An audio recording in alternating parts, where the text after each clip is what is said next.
ministre d'État, ministre des Affaires étrangères des Tchadiens de l'étranger et de la coopération internationale, l'ambassadeur Mohamed Salih Nadif, est arrivé ce 15 septembre à New York aux États-Unis dans le cadre de sa participation à la 78e Assemblée générale des Nations unies.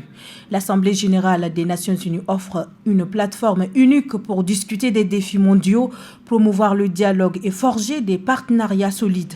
Le Tchad, en tant que nation engagée dans la coopération internationale, saisit cette occasion pour contribuer activement aux discussions sur des questions cruciales telles que la paix, la sécurité, le développement durable, les droits de l'homme et bien d'autres enjeux essentiels.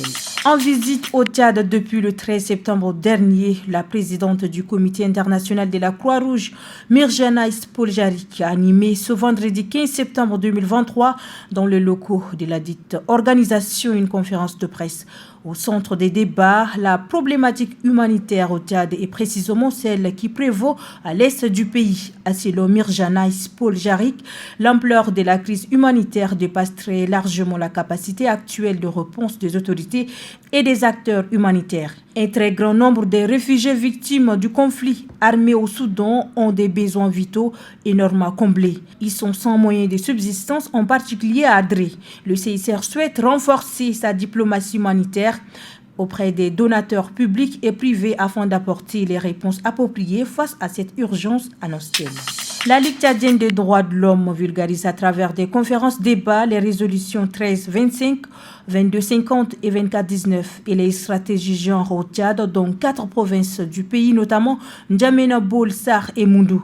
Une trentaine de jeunes et de femmes issus des différentes organisations ainsi que les responsables des cellules de la LTDH de la ville de N'Djamena ont pris part à cette conférence débat. La Société nationale d'électricité informe sa clientèle de l'arrêt de la centrale du partenaire Set Power pour raison de travaux le samedi 16 septembre 2023 de 8h à 15h30. Par conséquent, les réseaux de distribution de l'électricité dans la ville de N'Djamena seront nettement affectés. La SNE présente ses excuses et compte sur la bonne compréhension de ses abonnés. Ce vendredi 15 septembre 2023, les communautés Toubou du Niger, de la Libye, du Soudan et du Tchad ont célébré la 10e édition de la Journée internationale de la culture Toubou. Cet événement représente un moment de partage et de communion entre les pays du Sahara.